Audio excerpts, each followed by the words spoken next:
सिद्धाडं नमो आयरेयाडं नमो वज्रायाडं नमो लोई सव्विसाहुडं। जय बोलिए अनंतान संत परमेष्ठी भगवान की जय।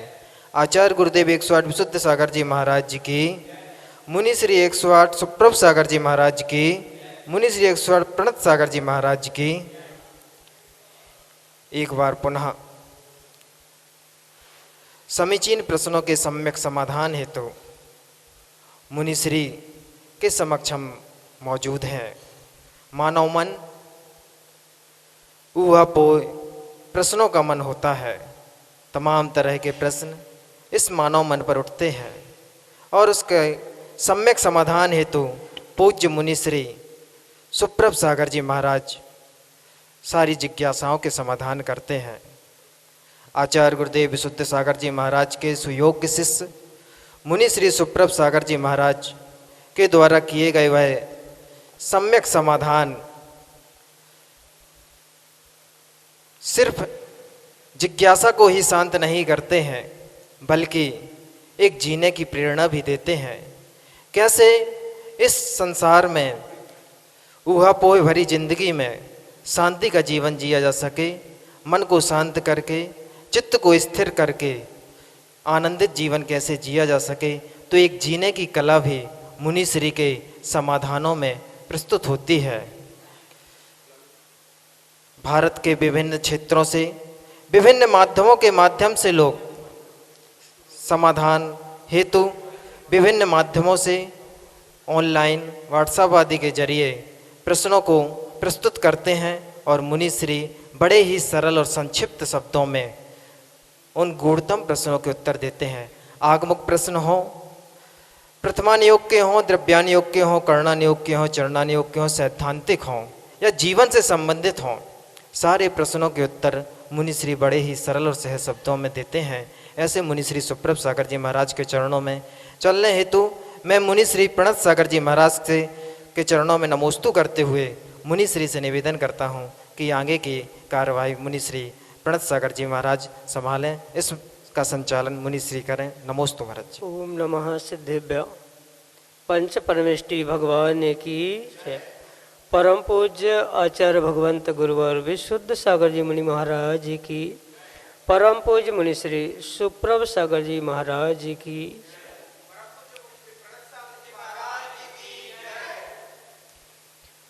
निर्ग्रंथ गुरु एक ऐसा मार्गदर्शक जो स्व कल्याण के साथ साथ पर कल्याण में प्रतिपल तत्पर है।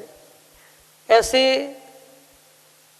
आचार्य भगवंत गुरुवर विशुद्ध सागर जी महाराज के स्वर्णिम जन्म जयंती वर्ष की एक अनूठी भेंट सभी स्वाध्याय श्रावक श्राविकाओं को प्राप्त हुई, जिसका नाम परम पूज्य मुनि श्री सुप्रभ सागर जी महाराज ने सम्यक समाधान दिया। सम्यक समाधान एक ऐसी अनूठी विधा जो आत्म कल्याण के मार्ग के लिए परम कार्यकारी साबित हो रही है। परम पूज्य आचार्य भगवंत गुरुवर विशुद्ध सागर जी महाराज के मंगल सुभाषिष से प्रतिदिन हम सभी अपने समीचीन विकल्पों का सम्यक समाधान परम पूज्य मुनि श्री सुप्रभ सागर जी महाराज के मुखार बिंदु से आगमुक्त विधि से प्राप्त कर रहे हैं। देश के विभिन्न अंचलों से अनेक समीचीन विकल्प हमें यहाँ प्रतिदिन प्राप्त हो रहे हैं और परम पूज्य मुनि श्री उनका हम सभी को समाधान प्रदान कर रहे हैं।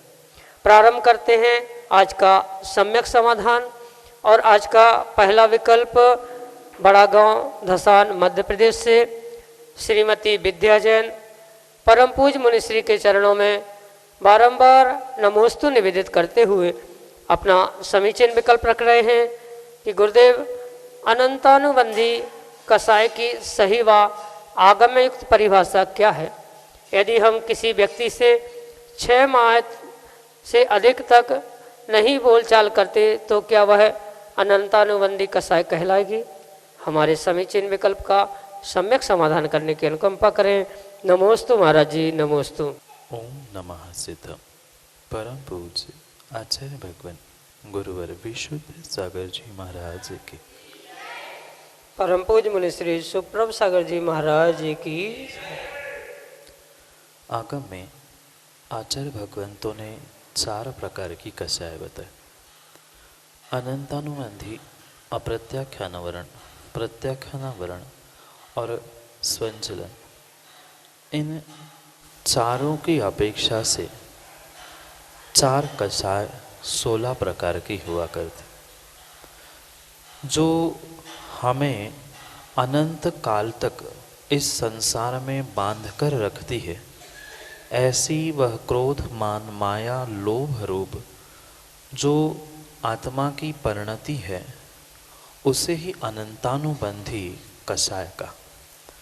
जो आत्मा को कसती है वह कषाय है, और अनंत काल तक जो कसने का पुरुषार्थ करती है या अनंत काल तक कसती है, ऐसी उन 4 प्रकार की कषाय को अनंतानुबंधी कहा गया। अनंत काल तक अनुबंधित यानी अनंत काल तक जिसका बंध हमसे दूर नहीं होता या हमें कसने का प्रयास करती है, वह अनंतानुबंधी कषाय कही जाती। ये एक सामान्य प्रकार से अनंतानुबंधी कषाय की परिभाषा हुई। इसको अगर और विस्तार से समझना है तो जिस कषाय के निमित्त से एक जीव अपने सम्यक्त गुण को प्राप्त नहीं कर पाता, उसे आगम की परिप्रेक्ष्य में अनंतानुबंधी कही।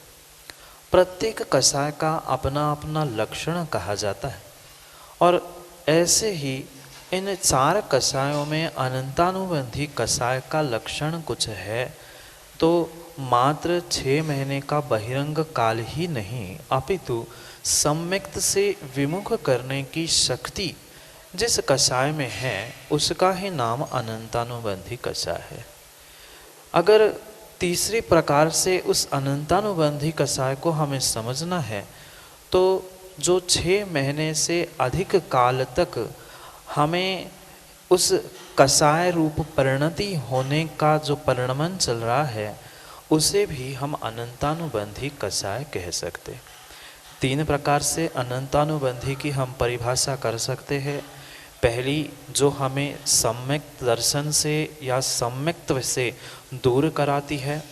दूसरी, 6 महीने की काल की अपेक्षा से जो अधिक काल तक चलती है।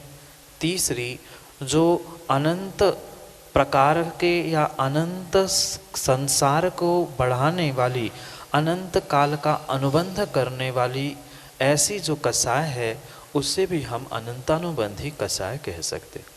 मात्र 6 माह तक बोलचाल बंद होना या 2-4 साल बंद होना, एकमात्र क्रिया से हम उसका निर्णय नहीं कर सकते, पर सामान्यता से अनंतानुबंधी की एक बहिरंग लक्षण रूप 6 महीने की जो परिणति कही जाती है, एक वह उसमें से एक बाह्य लक्षण हो सकता है।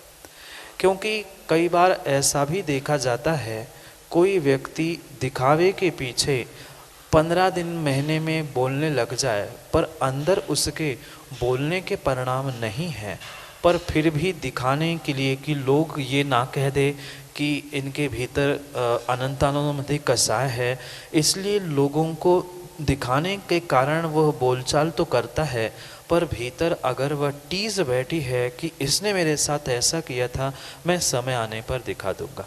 अगर यही परिणामों की परिणति सतत 6 महीने तक चल रही है तो वह नियम से अनंतानुबंधी कषाय का ही द्योतक है, अन्य कुछ नहीं है।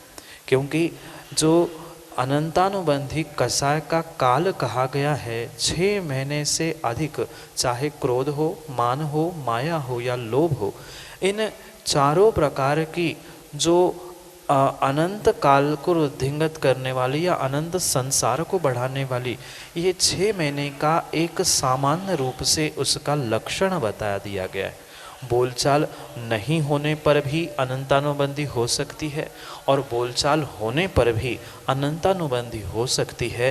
अंतर इतना है उसके जो भीतर का यानी जीव के अंदर के कर्मों का क्षय क्षयोक्षम, उस अनंतानुबंधी की सत्ता, बाहर का प्रदर्शन आदि सब कुछ बातों को समझने के उपरांत नियम से उस विषय में हम अनंतानुबंधी का निर्णय कर सकते हैं। पर हाँ, ये भी परम सत्य है, बहिरंग रूप से 6 महीने का जो बोलचाल बंद रखना, भीतर में द्वेष, अहंकार आदि परिणमन करना, यह भी अनंतानुबंधी का लक्षण हो सकता है और यही आपके लिए सम्यक समाधान। अगला विकल्प बानपुर ललितपुर उत्तर प्रदेश से अरुण कुमार जैन परम पूज मनीश्री के चरणों में सपरिवार कोटि कोटि नमोस्तु निवेदित करते हुए अपना समीचीन विकल्प रख रहे हैं कि महाराज श्री हमने आपके प्रवचनों में सुना है कि आप कहते हैं कि हम अपने एक बाल को काले से सफ़ेद होने से नहीं बचा सकते, हम पर का कुछ भी नहीं कर सकते, तो हम पर का कुछ क्यों नहीं कर पाते, कारण सहित समझाने की अनुकंपा करें। नमोस्तु महाराज जी, नमोस्तु। आचार्य भगवंत कुंद कुंद स्वामी बहुत अच्छी बात 85 का ग्रंथ में लिखते, अन्नोन्नम पविसंता दिनता ओका समणमणस मेलंताविहणेचम सगम स्वभावम न विजहंती। वहाँ पर आचार्य भगवंत समझाने का प्रयास कर रहे हैं, जो इस जैन दर्शन का, जैन धर्म का अगर कोई मूलभूत सिद्धांत है तो वह प्रत्येक द्रव्य का स्वतंत्र परिणमन ही है। जहाँ प्रत्येक द्रव्य है उसका अपना अपना स्वयं में एक अस्तित्व है और उसके स्वयं के एक स्वतंत्र अस्तित्व के साथ साथ उसका स्वतंत्र रूप से परिणमन भी हुआ करता है। जो यह प्राणभूत जैन दर्शन का सिद्धांत है वह इसलिए कहा गया है कि प्रत्येक द्रव्य के स्वतंत्रता का बोध अगर नहीं होगा तो एक द्रव्य दूसरे द्रव्य के निमित्त से नहीं अपितु एक द्रव्य दूसरे रूप परिणमित होने की शक्ति रख सकता है। इसलिए ये एक अकाट्य सत्य को स्वीकार करने के लिए आगम में ये सिद्धांत प्रतिपादित किया है कि एक द्रव्य दूसरे द्रव्य का कुछ नहीं करता, और उसी को लेकर कवि ने लिखा है, होता स्वयं जगत परिणाम, मैं करता पर का क्या काम। वहाँ पर हमारा परद्रव्य के परिणमन में जो कर्तृत्व भाव है, कर्ता बुद्धि है, उस कर्ता बुद्धि को दूर करने की अपेक्षा से यहाँ पर कवियों ने, आचार्य भगवंतों ने इस कण कण स्वतंत्र के सिद्धांत को प्रतिपादित किया। पर इसका मतलब ये नहीं है कि किसी द्रव्य के परिणमन के लिए हम निमित्त नहीं बन सकते। 2 प्रकार के कारण आचार्य भगवंतों ने आगम में बताया है, एक निमित्त कारण और एक उपादान कारण। जब जीव या पुद्गल धर्म अधर्म आदि द्रव्य अपने उपादान निमित्त से या उपादान कारण से स्वयं में परिणत होते हैं, उसके लिए काल द्रव्य, धर्म अधर्म आदि द्रव्य निमित्त भूत हो सकते हैं।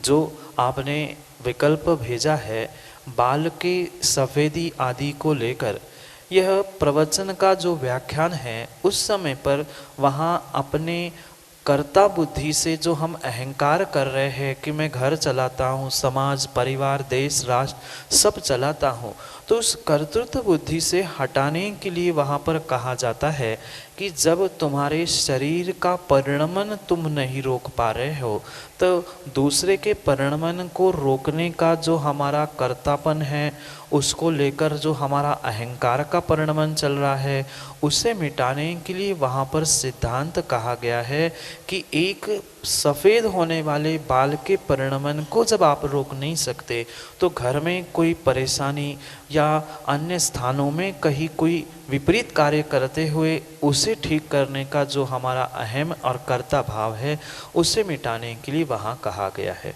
क्योंकि जो शरीर का अंग है, बाल है, उसमें ही अगर परिणमन जो पुद्गल रूप हो रहा है, पुद्गल का जो उत्पाद व्यय द्रव्य चल रहा है, उसमें मैं किंचित भी करता नहीं हूँ, तो मुझसे, शरीर से, आत्मा से जो संपूर्ण रूप से पर वस्तु है, उसमें मेरा कर्तृत्व भाव कैसे होगा।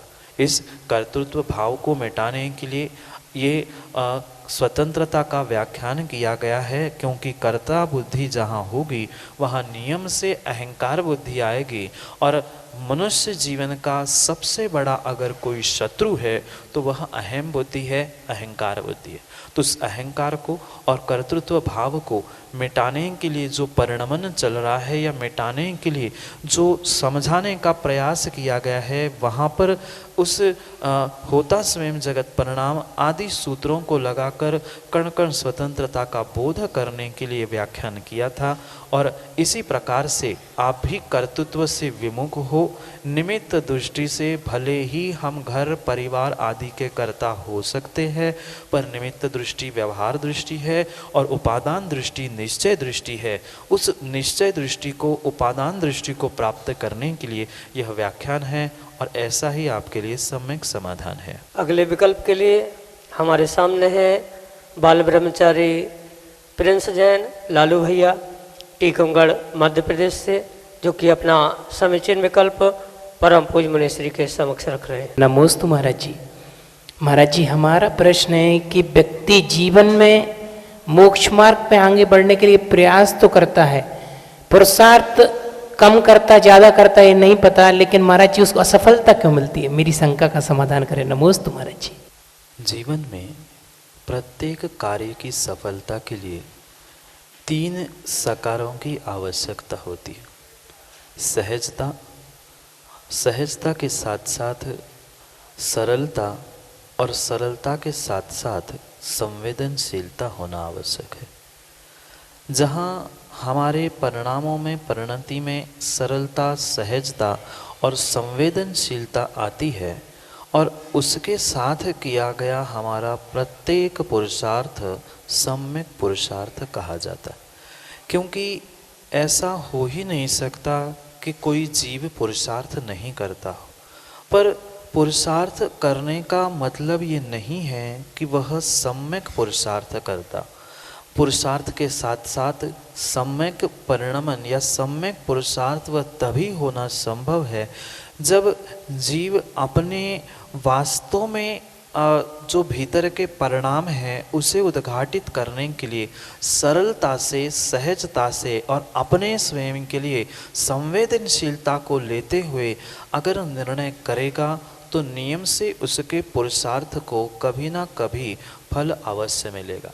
पर यह भी परम सत्य है, उस पुरुषार्थ को सफलता तभी संभव है इन सफलता के त्रिसूत्री के साथ साथ जीव का स्वयं का कुछ ना कुछ पुण्य का उदय भी साथ होना आवश्यक है। क्योंकि जैसे आचार्य भगवंतों ने कहा है कि मात्र पुरुषार्थ से या मात्र भाग्य से कोई कार्य की प्राप्ति संभव नहीं है। जब भी कार्य निष्पन्न होगा वहाँ पर भाग्य के साथ साथ पुरुषार्थ और पुरुषार्थ के साथ साथ भाग्य का परिणमन भी होना परम आवश्यक कहा जाता है। इसलिए जो मोक्ष मार्ग हो चाहे कोई अन्य संसार का कार्य हो, प्रत्येक कार्य में थोड़ा बहुत पुरुषार्थ के साथ साथ उसकी सम्यक दिशा होना आवश्यक है और सम्यक दिशा के साथ साथ हमारे पुण्य की दशा भी योग्य होना आवश्यक है। अगर हमारी दिशा और पुण्य की दशा दोनों सम्यक रही तो नियम से हमारी सरलता, सहजता और संवेदनशीलता मुझे अपने प्रत्येक कार्य के जीवन के कार्य में सफलता दे सकती है, चाहे वह मोक्ष मार्ग का पुरुषार्थ हो या संसार का कोई पुरुषार्थ हो। पर मैं तो आपके लिए यही कहना चाहता हूँ कि अगर वास्तव में आपको मोक्ष मार्ग का पुरुषार्थ करना है तो पहले तो हमें मोक्षार्थी के साथ या मुमुक्षुओं के साथ जो मोक्ष मार्ग पे चल रहे हैं उनके साथ हमें समय देना होगा। पुरुषार्थ उसी दिशा में करना होगा, क्योंकि एक पुरुषार्थ से दो फलों की प्राप्ति संभव नहीं है। जैसा हमारा पुरुषार्थ होगा वैसे ही हम फल को प्राप्त करेंगे। इसलिए दोनों नौकाओं में नहीं, अपितु एक ही नौका पर पहुंचकर सम्यक दिशा में पुरुषार्थ करने से अपने पुण्य के बल से आप नियम से पुरुषार्थ के फल को, मोक्ष मार्ग को प्राप्त कर सकते हो। आप शीघ्र मोक्ष मार्ग को प्राप्त करें, इसी आशीष के साथ आपके लिए सम्यक समाधान। अगला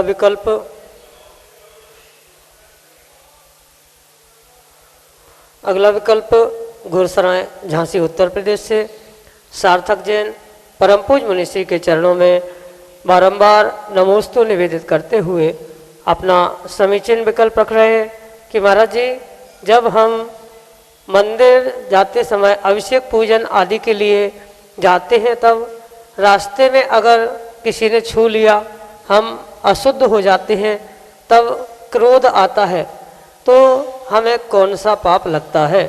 हमारे समीचीन विकल्प का सम्यक समाधान करने की अनुकंपा करें। नमोस्तु महाराज जी, नमोस्तु। जितने शुद्ध वस्त्र आपने पहने थे, अगर उतने शुद्ध परिणाम आपके होते तो शायद आपको क्रोध नहीं आता, पर फिर भी वह शुद्ध सोले के वस्त्रों को छूने से जो आपके परिणामों की अशुद्धि हुई है, क्रोध आदि कषायों से आप जो पीड़ित हुए हैं, नियम से उसके कारण आपको अशुभ कर्मों का ही आश्रय होता है। अगर वह क्रोध कषाय की परिणति तीव्रता में होगी या तीव्र क्रोध कषाय का प्रकोप आपके पास प्रकट हो गया, तो नियम से आपको चारित्र मोहनी कर्म का आश्रय होने से कोई रोक नहीं सकता। क्योंकि उमा स्वामी महाराज ने सूत्र देते हुए कहा, कषायो दया तीव्र परिणामा चारित्र मोहस्य। जब कषाय का तीव्र परिणमन होता है या तीव्र कषाय प्रकट होती है, उस काल में जीव को चारित्र मोहनी कर्म का आश्रय होता है, जिसके कारण में भविष्य में उसको चारित्र प्रकट या चारित्र प्राप्त करने की भाव या चारित्र प्राप्त करने की शक्ति प्राप्त नहीं होती। या ऐसा कह दो, चारित्र प्रकट करने के लिए बाधक अगर कोई कर्म है तो वह चारित्र मोहनीय का है। अगर कषाय तीव्र रूप नहीं हो तो भी नियम से हमें अशुभ कर्म का आश्रय होगा। जो तीव्र कषाय के उदय से चारित्र मोहनी का हुआ था, वहीं पर एक समय में अन्य 6 कर्मों का भी आश्रय मोहनी कर्म के साथ साथ हुआ करता। उस समय पर जीव की और परिणति कैसी है, किस कारण से उसे क्रोध आया है और क्रोध का पूरा संक्रमण किस में हुआ है, या उसने दिखावे के लिए क्या और परिणमन किया है, परिणाम किए हैं, इन सभी का गणित लगाने के उपरांत ही उसके अन्य कर्मों के विषय में निर्णय कर लिया जा सकता है। पर जो कर्णानियों का सिद्धांत है कि एक समय में जीव को आयु कर्म को छोड़कर शेष 7 कर्मों का आश्रय बंध प्रति समय चालू है, इसलिए कहीं ना कहीं जैसा हमारा कषाय का परिणमन होगा शुभ रूप तो शुभ रूप, या अशुभ होगा तो अशुभ रूप हमें कर्म का आश्रय नियम से होगा। वहाँ पर हमारे वस्त्रों की अशुद्धि के पीछे हमने जो परिणामों की अशुद्धि, क्रोध आदि कषाय प्रकट किए थे, चाहे प्रकट नहीं भी किए थे, तो नियम से हमें वह 7 कर्मों का आश्रयबंध अशुभ रूप हुआ था, यह निर्णय करने योग्य है। इसलिए उस पाप और अशुभ कर्मों के आश्रय से बचने के लिए हम कषायों से और अशुद्ध परिणामों से बचने का प्रयास करें। यही आपके लिए सम्यक समाधान। अगले विकल्प के लिए गुरसराय उत्तर प्रदेश से मोदी राजकुमार जैन हमारे सामने हैं, जो कि अपना समीचीन विकल्प परम पूज्य मुनिश्री के समक्ष रख रहे हैं। तो मुनिश्री के चरणों में मेरा और मेरा परिवार ओर से नमोस्तु नमोस्तु नमोस्तु। हे गुरुवर, मेरा प्रश्न है कि अपन कुएं से जल लेते हैं तो उसमें बिलछानी डालते हैं, तो क्या ऊपर से डालें या फिर वहीं कुएं के अंदर पानी में पहुंचाएं? एवं बिलछानी जहाँ से जल भरा है तो बिलछानी उस कुएं में डालें या अन्यत्र डाल सकते हैं? कृपया समाधान करें। नमोस्तु भगवान, नमोस्तु। हमने पहले भी कहा था कि आगम के परिप्रेक्ष्य में छना पानी वही है जो विलछानी यथास्थान पर पहुंचाने के बाद जो पानी प्रयोग में लाया जाता है वही पानी आगम के परिप्रेक्ष्य में छना कहा जाता। जो आपका विकल्प है वह उसको इस प्रकार से हमें समाधानित करना होगा। जो हम पानी कुएं से भर रहे हैं उसकी विलछानी उसी कुएं में डालने की आगम की आज्ञा है। अगर हम कुएं का पानी घर ले आए और फिर विलछानी कहीं नाली में बहा दी, विलछानी कहीं अन्यत्र टंकी में छोड़ दी, विलछानी कहीं अन्य दूसरे कुएं में भी जाकर छोड़ दी, तो वहाँ पर हिंसा ही है, वह पानी छना नहीं माना जाएगा और हमारी विलछानी भी यथास्थान पर नहीं पहुँचने के कारण हमें नियम से हिंसा का आश्रयबंध हुआ है। ये कारण इसलिए है कि जिस प्रकार से ये विलछानी को लेकर प्रश्न उठता है, वह विलछानी जहाँ पानी की विलछानी की है, जिस कुएं से हमने पानी खींचा है, उस पानी के जीव और दूसरे कुएं के पानी के जीव, उनमें बहुत अंतर होता है। इतना ही नहीं, आपने कभी निर्ग्रंथ मुनिराजों को देखा होगा विहार करते हुए, तो वह धूप से छाँव में जाते समय, छाँव से धूप जाते समय, काली मिट्टी से लाल मिट्टी आदि स्थान बदलते समय प्रत्येक स्थान पर अपने शरीर का, पैर आदि का मार्जन करते। उसके पीछे भी यही उद्देश्य हुआ करता है। धूप के जीव भिन्न होते हैं, छाँव के जीव भिन्न होते। ऐसे ही प्रत्येक कुएं के पानी के जीव भिन्न भिन्न हुआ करते हैं और उनको यथास्थान पहुंचाना वास्तव में यही विलछानी आदि लिखा है। आज बहुत सारे जीव यही सोचते हैं कि हमें विलछानी करनी है, तो हमने कुएं से पानी खींचा, उसकी विलछानी की और ऊपर से ही उसका विलछानी का पानी फेंक दिया। वह भी आगमोक्त नहीं है। माना कि आपको ही ऊपर से कहीं पानी में फेंक दे तो आपके साथ क्या होगा? फिर उन छोटे जीवों के भी बारे में हमें सोचना होगा, क्योंकि ऊपर से कितनी ही तुम सावधानी से फेंकना, वह ऊपर से जाएंगे तो उनका अपने आप में संगठन होगा और अपने आप में वह एक दूसरे में पटकने से उनमें कहीं ना कहीं नियम से विघात होगा। और मैं कहता हूँ विघात हो भी नहीं। आगम में हिंसा की व्याख्या करते उमा स्वामी कहते हैं, प्रमत्त योगात प्राण व्यप्रोपणम हिंसा। जहाँ प्रमाद है वहाँ नियम से हिंसा है। और हमारा ऊपर से विलछानी को फेंक देना, नाली में या अन्य कुएं में फेंकना, यहाँ हमारी प्रमाद जन्य ही परिणाम होने से नियम से हमारे लिए हिंसा का दोष ही लगेगा। इसलिए जो आगम में परिभाषा की है विलछानी की, उसे जो पुनः पानी में 2 कड़े वाली बाल्टी से पानी के सतह में ही जाकर छोड़ने की व्याख्या की है, वास्तव में यही व्याख्या पानी छानने की और विलछानी को यथास्थान पहुंचाने की है। इसलिए आपके लिए यही सम्यक समाधान है। विलछानी करने के उपरांत जिस कुएं से पानी हमने खींचा है उसी कुएं में, और वो भी बाकायदा 2 कड़ी वाली बाल्टी से बिल्कुल पानी की सतह में ही जाकर छोड़ना, यही आगम के परिप्रेक्ष्य में विलछानी का और पानी छानने का व्याख्यान है। और यही आपके लिए मंगल समाधान। तीर्थंकरों के तपापूत पाद पद्मों से पवित्र पावन यह उत्तर प्रदेश की नगरी, श्रावक सृष्टियों से भरी हुई है गुरसराय नगरी, जहाँ पर चर्या शिरोमणि आचार्य विशुद्ध सागर जी महाराज के 2 आज्ञानुवर्ती शिष्य मुनि श्री सुप्रभ सागर प्रणत सागर जी महाराज की पावन ज्ञान गंगा प्रवाहमान है। समीचीन विकल्पों के सम्यक समाधान जहाँ पर सहज सरल शब्दों में प्राप्त होते हैं, पूरे देश से श्रावकों के द्वारा समीचीन विकल्पों के प्रस्तुत किया जाता है और मुनिश्री के द्वारा सम्यक समाधान उनका दिया जाता है। मुनिश्री सुप्रभ सागर जी महाराज अपनी लौकिक शिक्षा में तो पारंगत थे ही, साथ ही जब उन्होंने मुमुक्षु मोक्ष मार्ग की ओर प्रवेश किया तो गुरु चरणों पर बैठकर सारी विद्याओं का पारगामी हुए। गुरु चरणों पर बैठकर सारे अनुयोगों के पारगामी हुए। सिद्धांत, अध्यात्म, सारे प्रश्नों के उत्तर मुनिश्री के द्वारा सहज ही प्राप्त होते हैं। जिनके मन में सम्यक समीचीन विकल्प उठें वह मुनिश्री से सम्यक समाधान प्राप्त कर सकते हैं। उनके लिए माध्यम है हमारे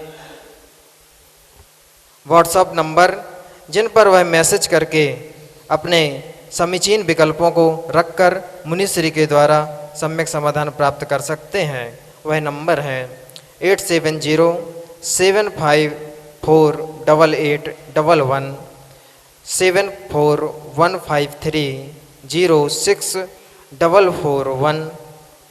इन नंबरों पर वह मैसेज करके व्हाट्सएप करके मुनिश्री के द्वारा सम्यक समाधान प्राप्त कर सकते हैं। ऐसी ज्ञान की धारा संपूर्ण भारत में प्रवाहमान है तथा सुप्रभ उवाच यूट्यूब का वह चैनल जिसमें मुनिश्री के प्रवचन सतत चलते हैं तथा यह सम्यक समाधान भी उस पर आप सुन सकते हैं। अतः इस चैनल के माध्यम से आप अपनी जिज्ञासा का समाधान कर सकते हैं। जय बोलिए आचार्य गुरुदेव शुद्ध सागर जी महाराज की जय। मुनिश्री 108 सुप्रभ सागर जी महाराज की, मुनिश्री प्रणत सागर जी महाराज की।